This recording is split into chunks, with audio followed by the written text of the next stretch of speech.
majority of people working on this.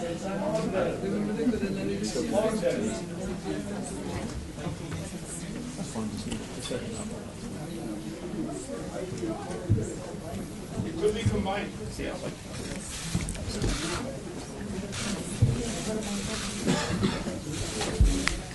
Good afternoon. Hello, DG.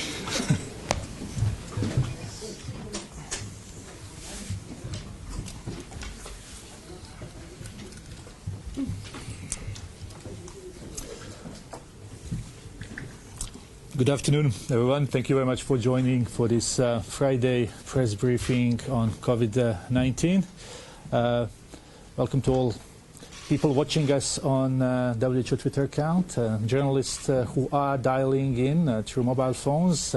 You will need, as any other day, to press *9 to ask questions, and those who are watching us through Zoom online to click raise hand. Today we have, as most of the days, Dr. Tedros, Dr. Maria Van Kerkhove and Dr. Mike Ryan. We also have a couple of colleagues sitting in the back, Dr. Adriana Velasquez, Dr. Mariangela Simao, Dr. Anna Maria Henao, Dr. Marie-Pierre Preciosi, and Dr. Soumya Swaminathan, who may also be asked to answer some of the questions. As always, we will have an audio file and transcript from this press conference. And I will just really remind everyone, if it's possible, to ask one question, please, so we let all colleagues to ask their questions. So please, let's try to respect that. Dr. Tedros, please. Thank you. Thank you, Tariq. And good afternoon, and thank you once again for joining us in person and online. And I would like to start by acknowledging International Women's Day this Sunday. This is a moment to remember that around the world, many women cannot access essential health services and continue to suffer disproportionately from preventable and treatable diseases. But International Women's Day is an opportunity not only to promote and protect the health of women, but to highlight the vital role they play in promoting and protecting the health of all people. Globally, women make up 70% of the global health workforce, but hold only 25% of senior roles. WHO is committed to promoting gender equality everywhere, and especially in the health workforce.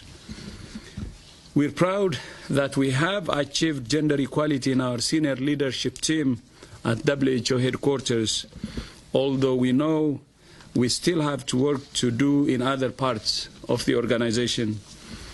Women are also playing a vital role in the response to COVID-19, and we're proud to have many amazing women leading our response in WHO, including Maria, Sylvie, Soumya, Anna Maria, Maria Angela, Mary Pierre, Adriana, Gabi, Nika, and many others. In the past 24 hours, 2,736 cases of COVID-19 were reported from 47 countries and territories.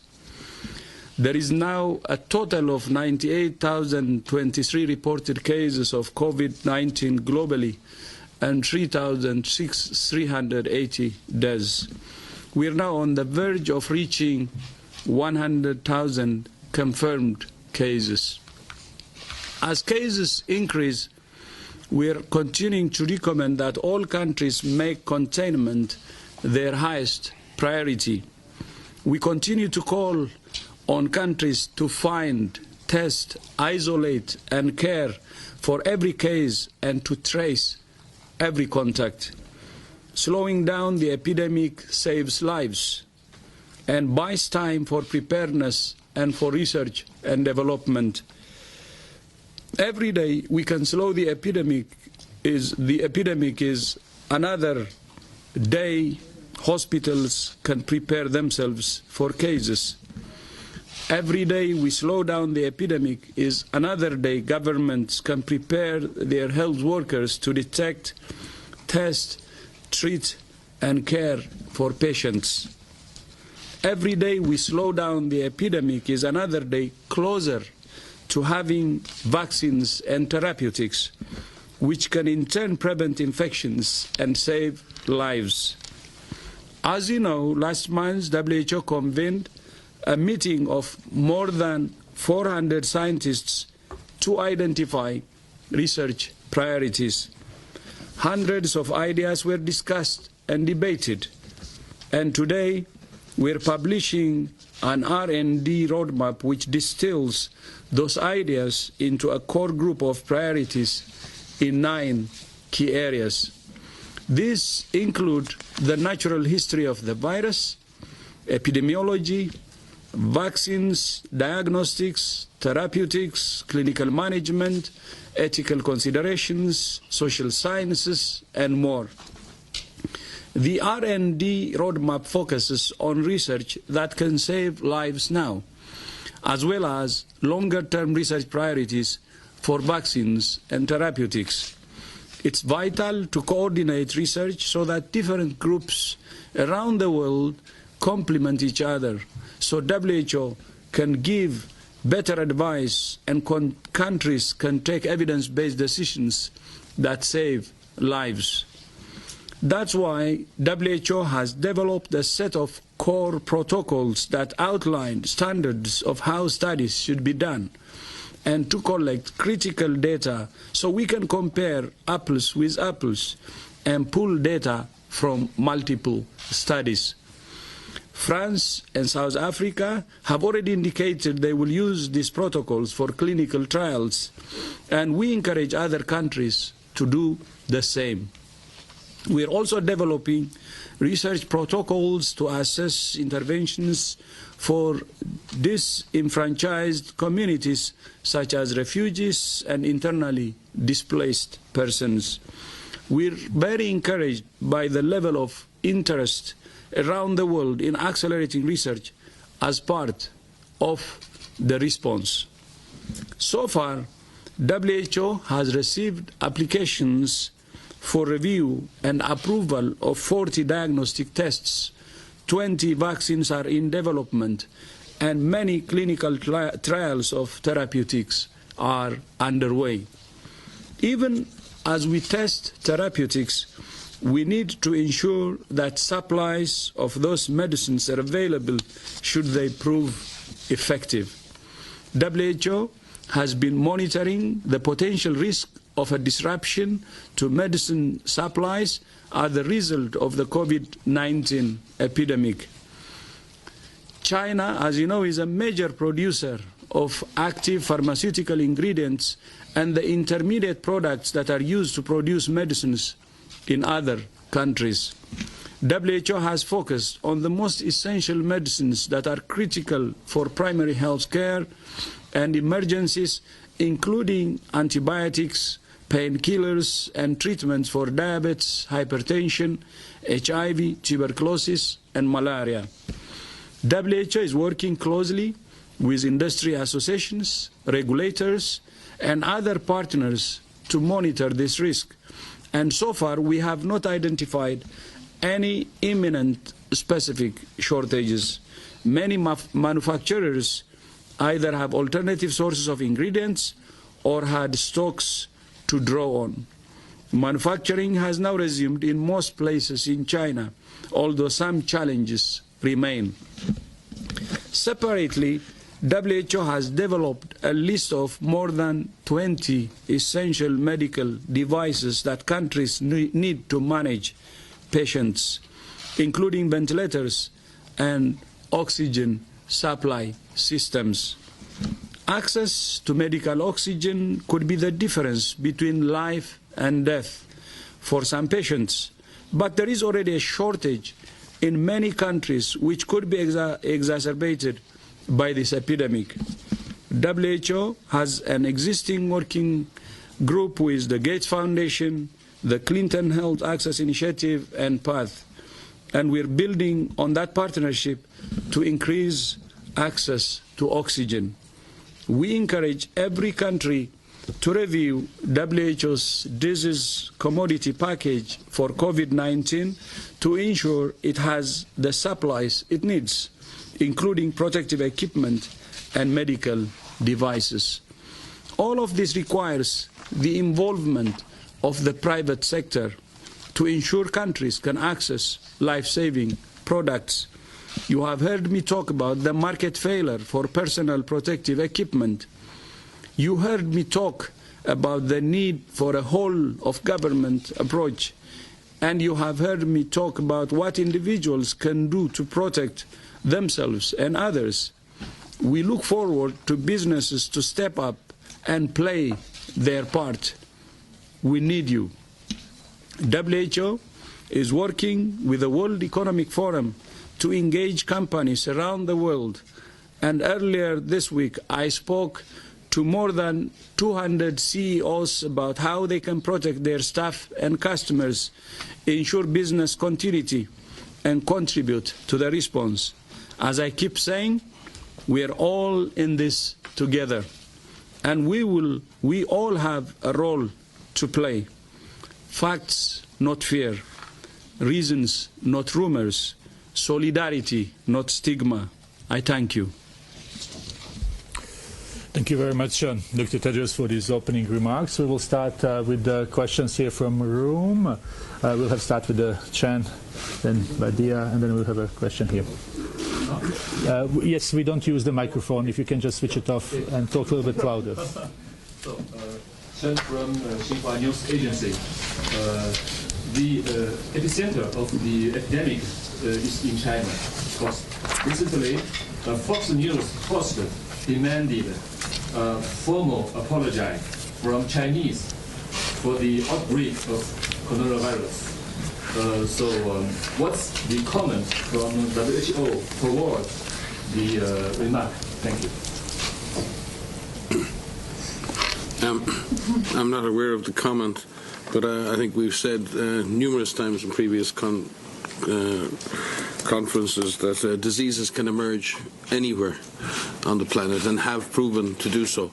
Ebola emerges very often in Africa. The last pandemic emerged in North America of H1N1, and coronavirus has in this case emerged in China. So I think the issue now is, as the DG has just said, can we avoid blame culture, and can we move on to do the things we need to do to save lives? Thank you very much. Maria, please, and then we'll go to Dr. Official reports in Iran shows a huge spike in identified cases of COVID-19. Spokesperson of Health Ministry today said that they identified more than 1,200 for past 24 hours. How do WHO categorize or assess the way the outbreak is managed in Iran, especially when we have a mission there? It's very important in epidemic response to understand your problem, because without understanding your problem it's very difficult to fix it. So we've seen this. China's numbers went up very, very quickly because they started to look for cases. The same happened in Korea, when Korea started to do active surveillance, and then you can turn a corner.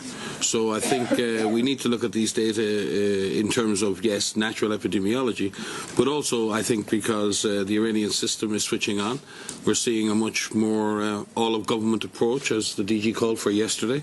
There's a national action plan now. There's 100,000 workers committed to this plan, and we are going to see any country in the face of an epidemic, when it looks for cases, will find them. And if we call that a bad thing, it is. It's a sad thing for the people who have the disease. But it's much better that we understand the extent of the problem. So we commend the move towards more aggressive, targeted surveillance, and we hope that that will lead to the kind of control measures that can help push this virus back. Thank you very much. One question here, then we will move online. One question, please. Hi, my name is Ken. I'm from the Japanese newspaper Yomiuri. I'd like to ask about Japan and Korea. It's travel restrictions. And so both nations have been implementing travel policies against each other. And in Japan, part of the Korean measures are taken to be retaliatory. And so can you tell us about to what extent these travel restrictions are meaningful? And do you have any concerns on countries countering and escalating against each other? I think we've been pretty clear on the issue of travel restrictions for a very long time. They should be very carefully considered. They should be public health evidence driven. They should be of short duration, and they should never be carried out in the absence of a comprehensive set of measures to contain or control the disease. There is a long history, unfortunately, of countries sometimes with tit-for-tat travel restrictions, and that has happened in the past. Since the advent of the IHR, in fact, we've seen a huge improvement in that and in transparency between countries, because we challenge countries who put in place travel restrictions and we challenge them to provide the public health evidence. I think Japan and Korea are both doing a fine job in the face of this epidemic. They've both scaled up their public health operations. They're saving lives, and I think we should focus on that and not necessarily on political spats over travel restrictions. It's very, very important that people understand that these types of restrictions are not helping, and in that sense, to overemphasize them is to hurt the response. But we do commend both governments for making significant progress in fighting this disease. If I could just say something to the contrary to that, in the sense that what we are seeing and what the stories need to be focusing in is how countries are helping each other. And we see a lot of examples of this. You know, the DG mentioned this research meeting that took place on the 11th and 12th. We've been talking since the beginning of scientists communicating with each other, clinicians talking to each other on the phone, sharing experiences. When the world didn't have experience with COVID-19, we had MERS scientists teaching each other about what they did to help patients with MERS, patients with SARS. And I think there's a lot of very positive stories here where countries are helping each other. We have a Chinese delegation in Iran right now. We have people participating and sharing, and I think that there's a lot of lessons to be learned in that. This is not the first outbreak where this has happened before. WHO brings together scientists all over the world, public health professionals, women on the front lines, and I think those are stories that also need to make the headlines as well. I would like to add to that. In a globalized world, the only option is to stand together. And, you know, all countries should really make sure that we stand together. And in addition to that, as you know, COVID-19 is a common enemy. And the only way we can beat this virus is when we stand together. And that has been the message from WHO all along. And it is, and it will be. So we call on all countries to stand in unison, because it's the united force that can help us to beat this virus as soon as possible. Thank you very much. We will now go to some of the journalists who are online, and I'll remind everyone it's *9 if you are dialing in, and clicking raise hand if you are on Zoom. We will start with Romania. We have Adrian. Adrian, can you hear us? Can you hear us? Can you hear us? Yeah, hello. I'm from ProTV Romania. So speaking about Europe, from your estimation, do you think that during the summer the spread of COVID-19 will decrease?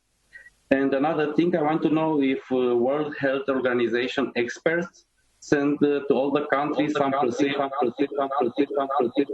about test a person, because we have some problems here in Romania. And what are the criteria you set when you consider a person suspected of being infected with coronavirus? Are these standard procedures? Adrian, we lost you in the middle. Can you please repeat the question? Sorry for that. Speaking about Europe, from your estimation, do you think that during the summer the spread of COVID-19 will decrease? And another thing I want to know, if World Health Organization experts sent to all the countries some procedures how to test a person, and what are the criteria you set when you consider a person suspected of being infected with coronavirus? Thank you. I think Maria can take the question on seasonality. I think our regional director, we've had multiple meetings with the European countries across our whole region, plus at the European Union level with the European Centre for Disease Control. Our regional director has been again in meetings today with European health ministers, coordinating actions between countries, we do not know yet what the activity or the behavior of this virus will be in different climatic conditions.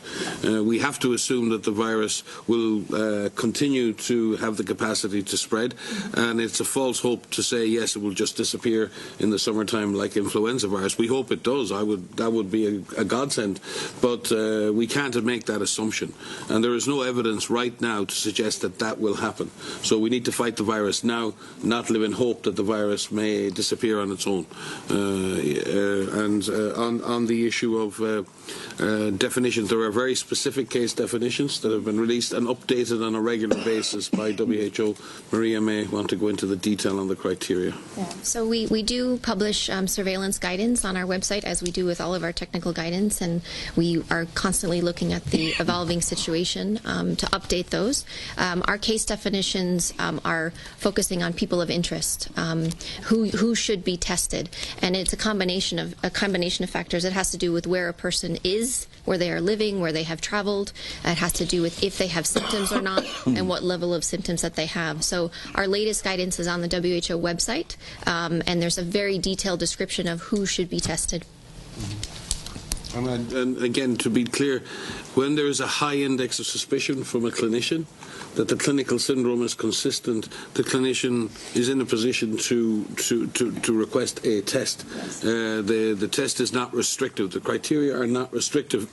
What we have to be careful with is that if every single person with a sniffle is to be tested, then we will run out of the capacity to test. So there are major criteria, but that final decision is very much left in the hand of the attending physician based on their instinctive or clinical judgment, and if there are symptoms highly consistent with the COVID infection, that physician may request that test, or that is at least WHO's advice. Yes, and contacts. So that's the other one, is not just in that index of suspicion, but also if you have a confirmed case and you're looking at the contacts of those cases, they need to be tested as well.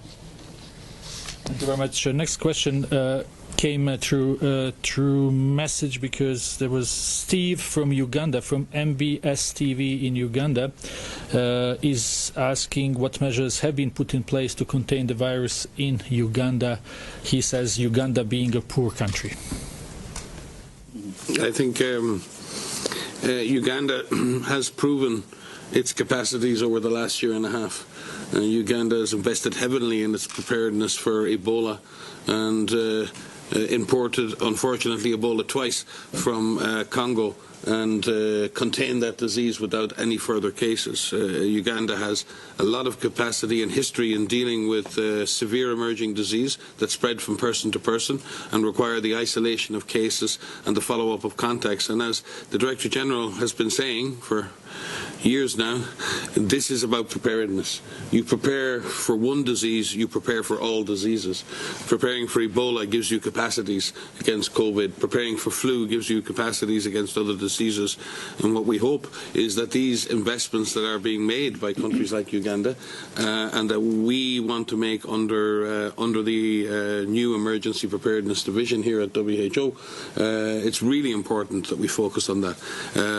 Other countries, Uganda has a strong system, but we are concerned that there are countries who have much weaker surveillance, much weaker health systems, and we need to continue to support all countries in getting ready. The DG may have a comment on this.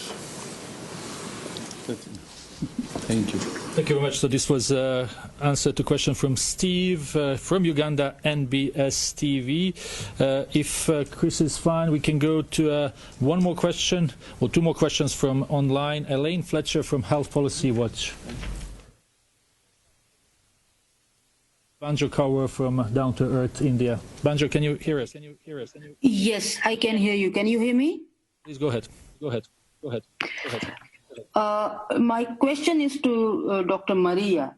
Maria, we had only 5 cases till 3 days ago, but now we are, up to 31 cases. But the testing criteria in our country is limited to suspected cases or to the ones who have been in contact with the confirmed cases. Do you recommend that, as Dr. Mike was saying, that we should now expand our criteria and a clinician, if he finds that it is necessary, be allowed to recommend a test, an investigation test? So thank you for the question. So we put out recommendations of what we feel is most appropriate for testing, and it is important that countries look at these and they make an assessment of what is best for their country. Our guidance is out there to be aggressive at finding all cases among people of suspicion and ensuring that the contacts of those cases are also tested so that we can prevent onward transmission. Decisions need to be made based on capacity, based on many different factors, but it really is important, especially early on, as you said, you have some cases in your country. It's very important that there's an aggressive approach in the beginning, that you look for all of those cases, because as case numbers increase, systems become overwhelmed. And so as much as can be done in the early stages of this, the better chance you have to delay and to reduce and suppress transmission. Thank you very much. We will now go to Elaine Fletcher from Health Policy Watch. Elaine, please go ahead, and sorry for the confusion. No, thank you. Hi, thanks for taking my question. The World Bank announced recently that we'll put its spring meeting on a virtual format, and that move was applauded in many quarters as something that would also save carbon emissions and travel costs, which are significant for global organizations. And many private companies, meanwhile, have also begun to encourage teleworking as a preemptive move to reduce infection risks. What's your message on these topics? And is WHO making contingency plans for a virtual World Health Assembly? Yeah, I'll leave the DG to comment on the World Health Assembly. I think we advise a risk management approach to all of these different gatherings and meetings, and I think we are entering a new era on this planet in terms of our movement and how we engage and how we interact with each other. And it's wonderful to see that we have alternatives now to necessarily having to meet face to face all the time. And if there is a benefit to the planet, then that is great. But we would obviously rather not have COVID-19 and the fear and the disruption that it's causing. But we have to, life has to go on. Our economies, our societies, our communities have to continue to work, to live, to educate. But I think we also need to innovate. And it's wonderful to see the innovation in education, the innovations in communications, the innovations in our capacity to continue doing the things we do, but maybe using alternative ways of achieving the same ends. And if there are benefits to our planet for that and to our society in general, that's great. But I think we'd like to get rid of COVID-19 too, huh? Mm-hmm. Yeah, maybe to add to that, I know we will have this COVID-19 behind us, and virtual meetings should actually be considered, not because of COVID now, but when there is no COVID. We have to challenge, all our meetings, whether we really need to meet in person. So that's our advice. But in the middle of the COVID-19 now, as Mike said, we have to do the assessment, risk assessment, and make our decisions based on that. But the virtual meetings, teleworking, should actually be an issue even when we don't have COVID around. As you said, one added advantage is minimizing the carbon footprint, but there will be other advantages too. Let's go back to on assembly. Of course, on assembly, we still have time, so we will assess the situation. It's what we said based on the risk. We will decide. We will let you know.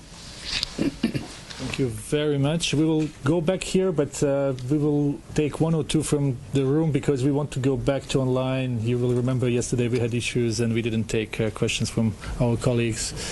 Yes, please, Shoko, and then Jamie, and then we'll go back online. Hello, Shoko Koyama from the National Public Broadcast.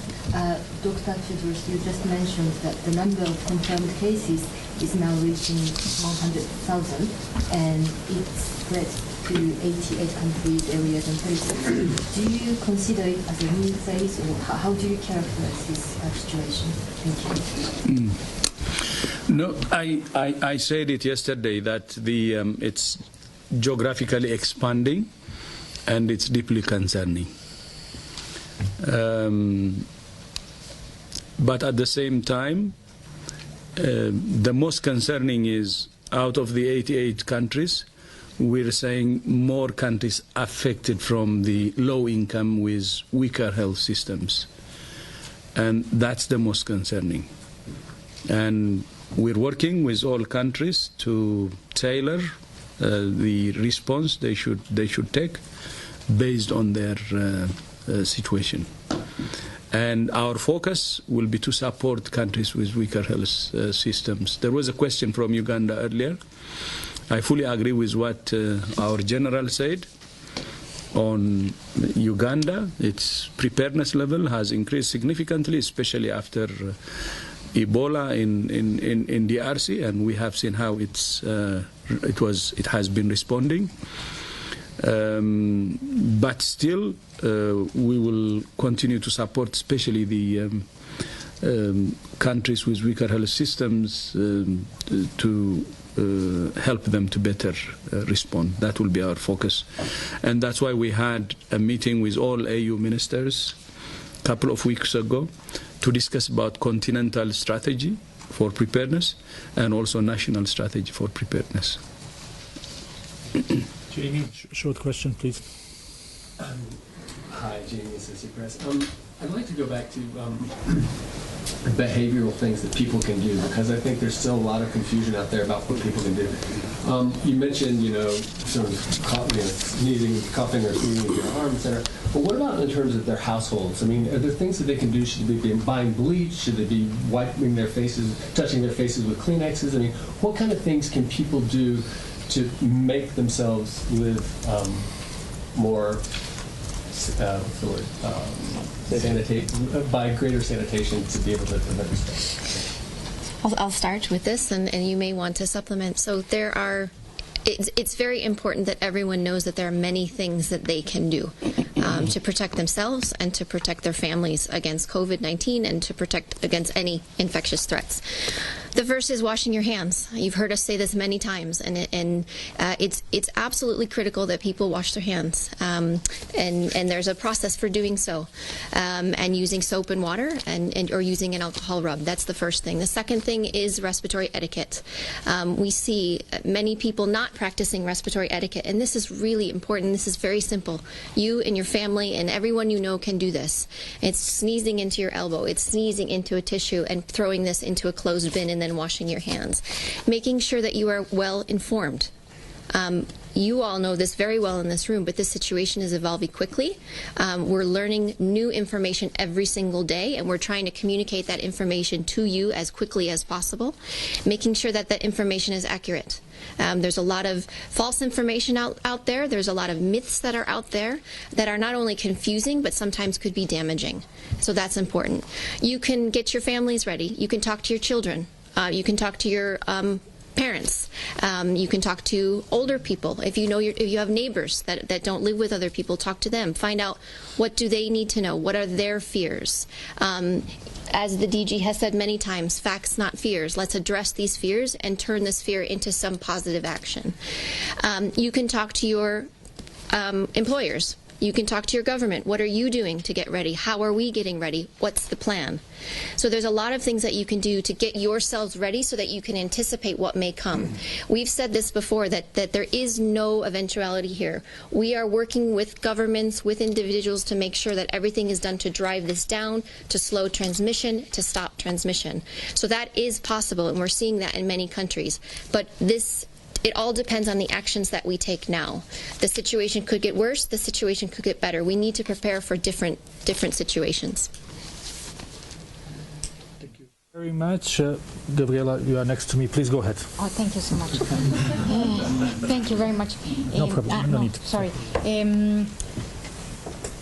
Can you, Dr. Tedros, could you say something about Switzerland?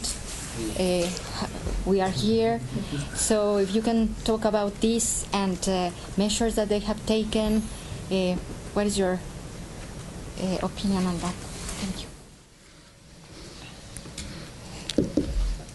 Okay.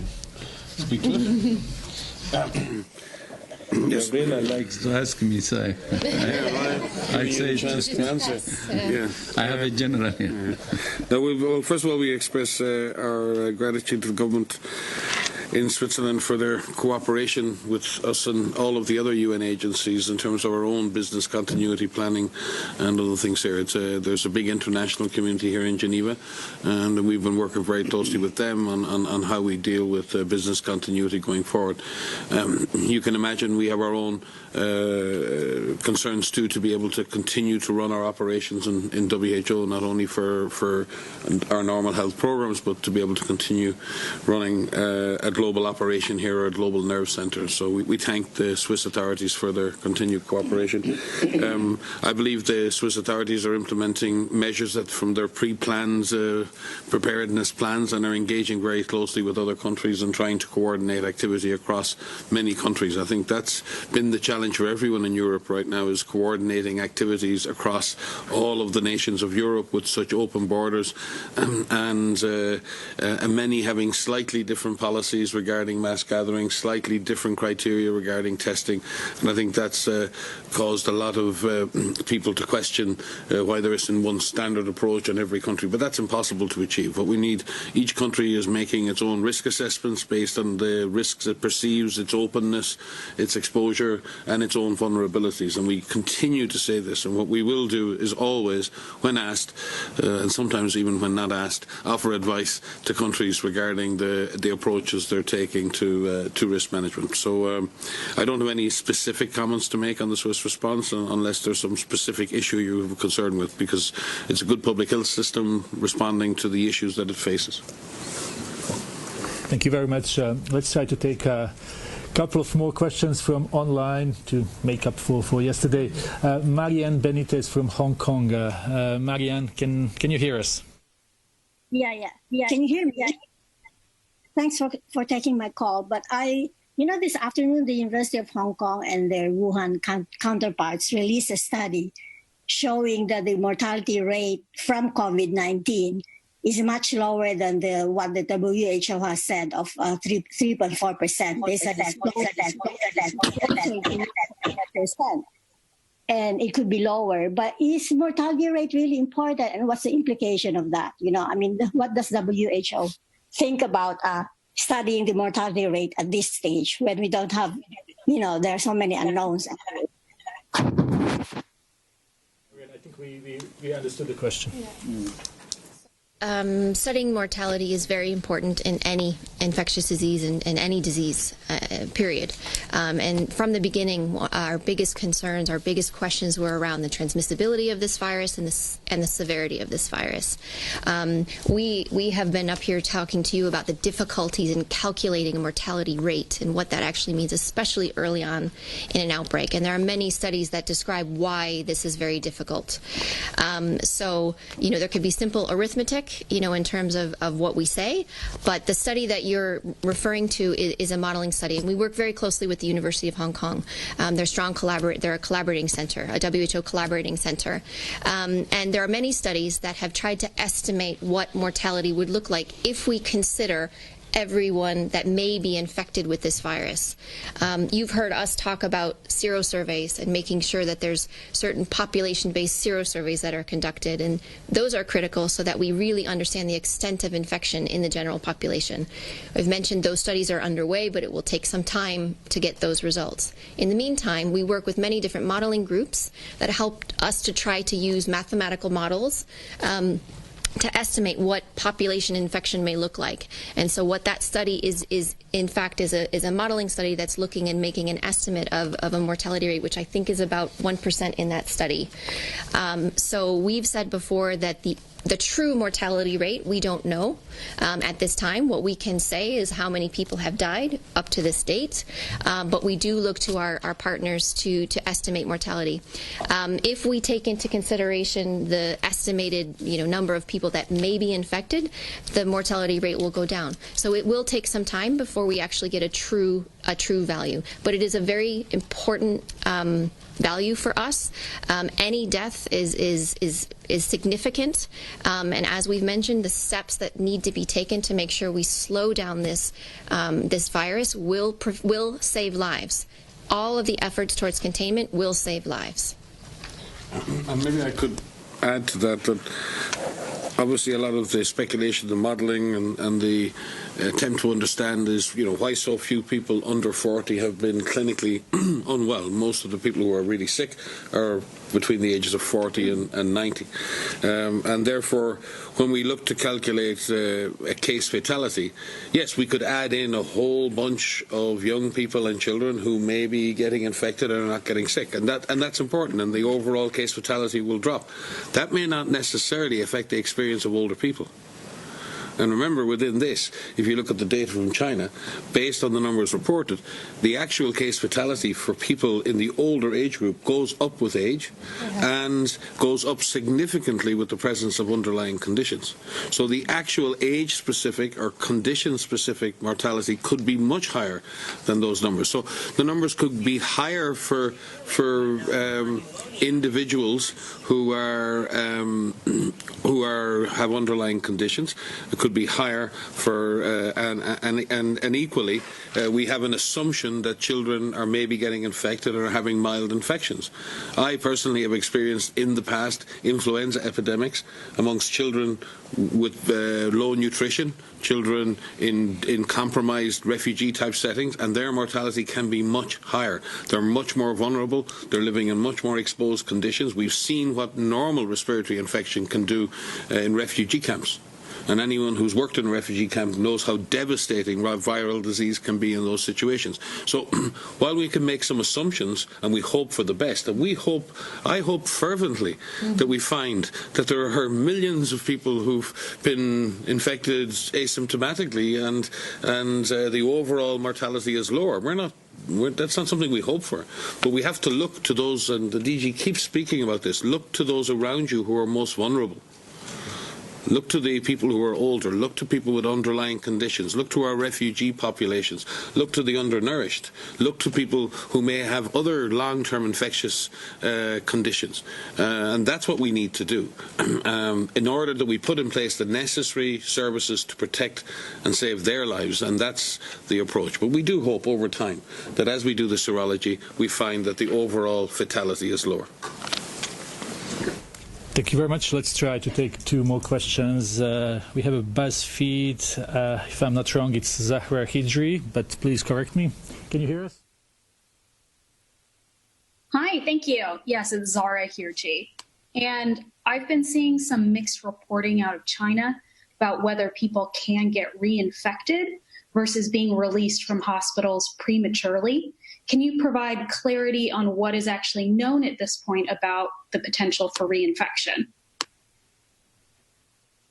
We know there's certain discharge criteria that are used in China and in many countries, and in fact our recommendation is that an individual needs to have 2 negative PCR tests 24 hours apart. What we've seen from China, there are some case reports of individuals who will test negative and be clinically recovered, but after some days may test positive again. And what we need to understand is in those situations, in each of those situations, is it a matter of the way that the test was done and perhaps how the sample was collected, the performance of the PCR test, and if the individual just sort of borderline positive negative, or whether they were reinfected. From the evidence we have, it doesn't indicate that they've been reinfected. It's likely that there's been some virus persistence. What we need to also understand is just because people are PCR positive, if they've tested negative and then test positive again, we need to understand if that's infectious. And so we need prospective studies of individuals who have recovered over time and following them after their recovery to take repeated samples to understand if they're still shedding and if they are infectious. Mm-hmm. Yeah. While agreeing with what Maria said, even in other countries, there is one concern we have. Hospitals have been running very lean and mean, especially in high-income countries, creating a lot of efficiency. And when I say lean and mean, making it very close to what they need during normal times, you know, the number of beds they need and so on. And that's why we see some surprise in high-income countries. And when emergencies actually arrive, then, you know, triggering or expanding that lean and mean system becomes a bit difficult and time-taking. And that may even force some countries to discharge patients early because the system is adapted to lean and mean approach. So I think this is a question for even the long term. Okay, running hospitals in a lean and mean fashion could be okay during regular times, but how can we expand the capacity in few hours when the need comes? It's not COVID only, by the way. It could be earthquake, or it could be tsunami. It could be another what do you call it, disaster, whether it's man-made or natural. So I think we have to check that approach we have, especially in many countries, running hospitals in a very lean and mean way. And I know some countries couldn't even have you know, isolation facilities that can accommodate even 10 or 20, and it shows how vulnerable we are. And the discharging and so on could you know, early could happen because of that. Let's try to take Thomas from Bloomberg, who was not able to ask questions a couple of days in a row. So Thomas, if you hear us, please go ahead.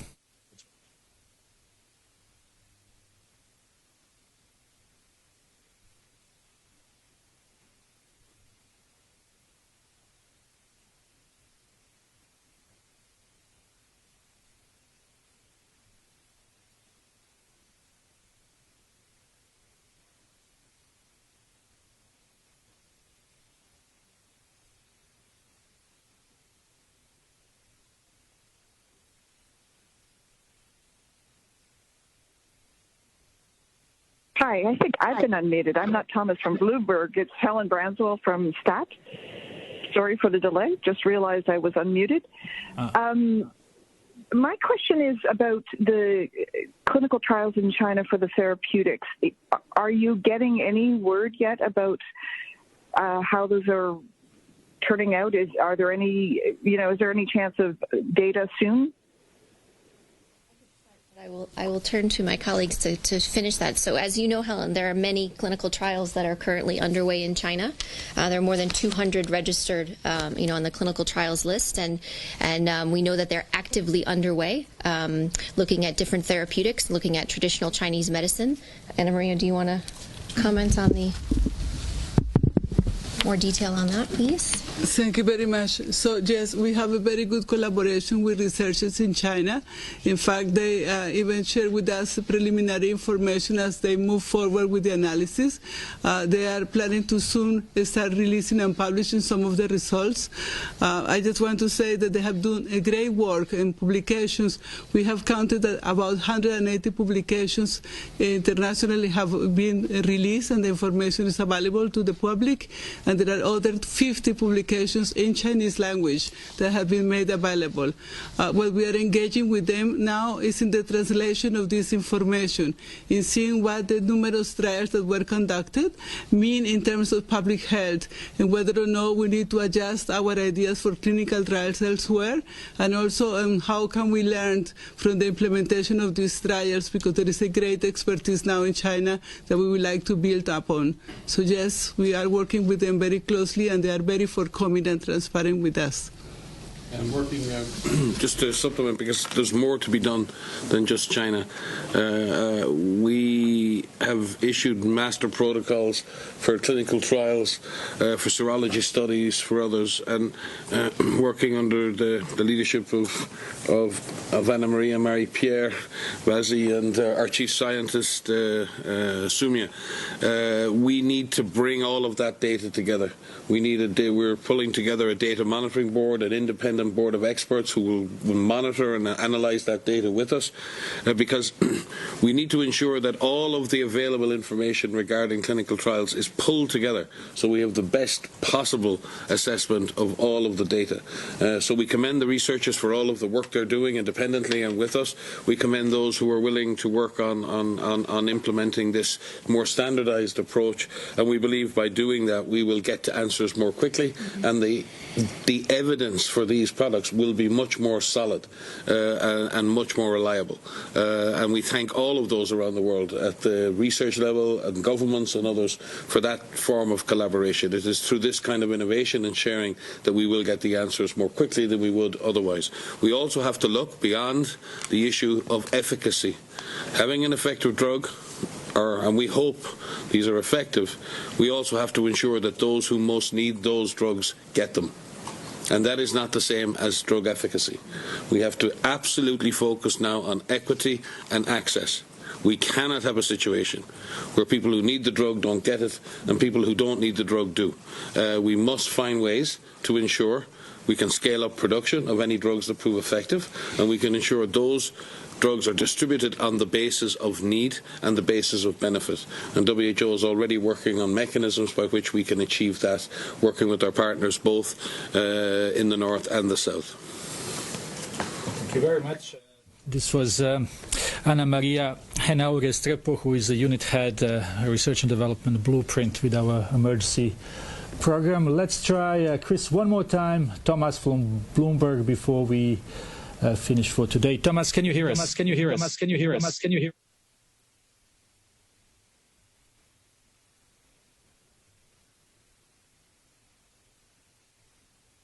We'll have to leave it then for tomorrow. We will conclude for today. Thanks everyone for watching us. We will have audio file and transcript, and maybe Dr. Tedros will tell us when do we see each other again. See you on Monday. Bon weekend. Bon weekend.